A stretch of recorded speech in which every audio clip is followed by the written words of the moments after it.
Praise the lord. ప్రభునందు ప్రియ సహోదరి సహోదరులారా, యేసుక్రీస్తు నామంలో మీకు శుభాలు తెలియజేస్తున్నాను. ఈ ఆధ్యాత్మికమైన కార్యక్రమమునకు మిమ్మల్ని అందరినీ కూడా ప్రేమపూర్వకంగా ఆహ్వానిస్తున్నాను. బాగున్నారా? మీ కొరకు మానక ప్రతిరోజు కూడా ప్రార్థన చేస్తున్నాం. దేవుడు ఆయన సహాయమును మీకు అనుగ్రహించి ప్రతి విషయములో మిమ్మల్ని దీవించి ఆశీర్వదించును గాక. ఆమేన్. ఈ దిన మాటను మనం చదువుకుందాం. యెషయా గ్రంథం 54వ అధ్యాయం 14వ వచనం. నీవు భయపడనక్కరలేదు, బాధించువారు నీకు దూరముగా నుందురు. ఆమేన్. నీవు భయపడనక్కరలేదు. ఎవరు చెప్తారండి మాట? దేవాది దేవుడు తన పిల్లలతో నీవు భయపడనక్కర్లేదు, బాధించేవారు నీకు దూరముగా ఉంటారు. మనము దేనికి భయపడతాము అంటే మనలను బాధించే వారిని గూర్చి భయపడతాము, మనలను ఇబ్బందులకు గురి చేసే వారిని గూర్చి భయపడతా ఉంటాము. మనకు కలిగే ఆర్థిక సమస్యలను బట్టి మనము భయపడుతూ ఉంటాము. అయితే సాక్షాత్ దేవుడు అంటున్నాడు, నీవు భయపడనక్కర్లేదు. బాధించేవాళ్ళు కానీ, నీకు శోధన కలిగించేవారు కానీ, నిన్ను ఇబ్బందులకు గురి చేసేవారు కానీ ఇక దూరముగా ఉంటారు. ఎంత సంతోషం కలుగుతుందండి. మరి మనము దేవుని ఆశ్రయించగలిగితే ఆయన మనలను ఆ భయములన్నిటిలో నుండి విడిపించి, అపవాది భయము నుండి, కొంతమందికి చీకటి అంటే భయం, కొంతమంది మనుషులంటే భయపడుతూ ఉంటారు, కొంతమంది ప్రజల్లోకి వెళ్ళడానికి భయపడుతూ ఉంటారు, మరి కొందరైతే ఒంటరిగా ఉండడానికి భయపడుతూ ఉంటారు, మరి కొందరైతే ఆర్థిక సమస్యలను బట్టి భయపడుతూ ఉంటారు. ఈ భయాలతో, ఈ సమస్యలతో ప్రాణాన్ని కూడా తీసుకోవడానికి వెనుతీయకుండా భయముతో చచ్చిపోయే వాళ్ళు ఎంతోమంది రోజుల్లో మనకు కనబడుతూ ఉంటారు. అయితే నా దేవుడు అంటున్నాడు, నువ్వు భయపడొద్దు, భయపడనక్కర్లేదు. నిన్ను ఏ సమస్య అయితే బాధిస్తుందో అది ఇక నీకు దూరము కాబోదు. ఆమేన్. నిన్ను వేధిస్తున్న వ్యాధి నా దేవుడు నిర్మూలపరచబోతున్నాడు. నీ ఒంటరితనము నిన్ను వేధిస్తుందా, ఆయన నీకు ధైర్యాన్ని నింపబోతున్నాడు.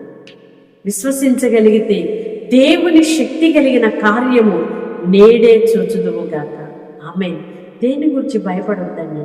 మనలను పుట్టించిన దేవునికి మాత్రమే, దేవునికి విరోధముగా మాట్లాడడానికి మాత్రమే, దేవునికి విరోధముగా పరిశుద్ధ సన్నిధికి, పరిశుద్ధ మార్గమునకు, పరిశుద్ధుడైన దేవునికి వ్యతిరేకముగా ప్రవర్తించడానికి మాత్రమే మనము భయపడాలి. కానీ మరి ఈ లోకములోనైనను, లోక సంబంధులతోనైనను, లోకములో కలుగుతున్న ఇబ్బందులకైనను, సమస్యలకైనను, రోగముకైనను, ఒంటరితనానికైనను నీవు భయపడనక్కరలేదు. ఎందుకో తెలుసా? దేవునికి నీవు భయపడితే చాలు, ఈ భయములన్నీ నీ పాదాల క్రిందకు వచ్చేస్తాయి. దేవునికి స్తోత్రం. ఎప్పుడైతే నీవు దేవునికి భయపడవో ఈ లోకంలో ఉన్న భయములన్నీ నిన్ను చుట్టుముట్టేసి నీ ప్రాణాన్ని కూడా తీసేయడానికి వెనుతీయవండి. కనుక ప్రియ సహోదరి సహోదరుడా, నీవు దేనికి భయపడుతున్నావో ఒక ప్రశ్న వేసుకుంటావా? దేవునికి భయపడు.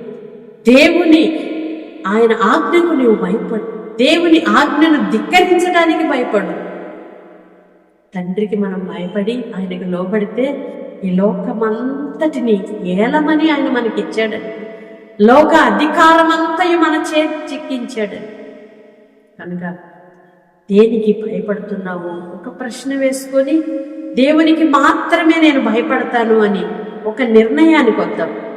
దేవుడు నిన్ను అన్ని విషయాలలో ధైర్యముతో నింపి ఆయన కృపలో నిన్ను వర్ధిల్ల చేయునుగాక. ఆమేన్. పరిశుద్ధుడు అయిన దేవా, ప్రేమ కలిగిన తండ్రి, నీ స్తోత్రాలయ్యా. మాకు కలిగిన భయములన్నిటిలో నుండి విడిపించు దేవునిగా మీరు మాకున్నారు. ఇంత మంచి దేవుని, ఇంత గొప్ప తండ్రిని మేము కలిగి ఉన్నాము కనుక మరి దేనికి భయపడక మీకు మాత్రమే లోబడి, మీకు మాత్రమే భయపడుతూ ఎదగటానికి మీ కృపద ఇచ్చింది. మీ మార్గములను తొలగిపోకుండానట్లుగా, మీ ఆజ్ఞలను ధిక్కరించకుండానట్లుగా, మీ వాక్యమునకు లోబడినట్లుగా చేయమని వేడుకుంటున్నామయ్యా. మనుషులకు భయపడి, పరిస్థితులకు భయపడి, పాపమునకు, లోకమునకు బానిసలుగా మార్చబడి మీకు దూరమైన బ్రతికిక చాలని ఎందరైతే ప్రార్థనలు ఏకీభవిస్తున్నారో వారిని మీ కృపతోను, ధైర్యముతోను, నిబ్బరమైన మనస్సుతోను నింపుమని వేడుకుంటున్నామయ్యా. లోకమును జయించిన మా దేవునిగా మీరు మాకున్నారు.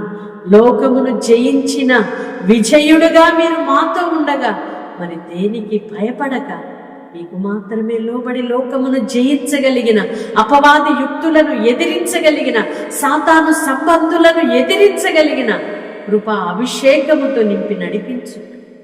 యేసు నామమును ప్రార్థిస్తున్నాను తండ్రి, ఆమేన్.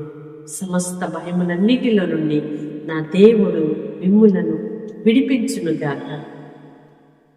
God bless you all.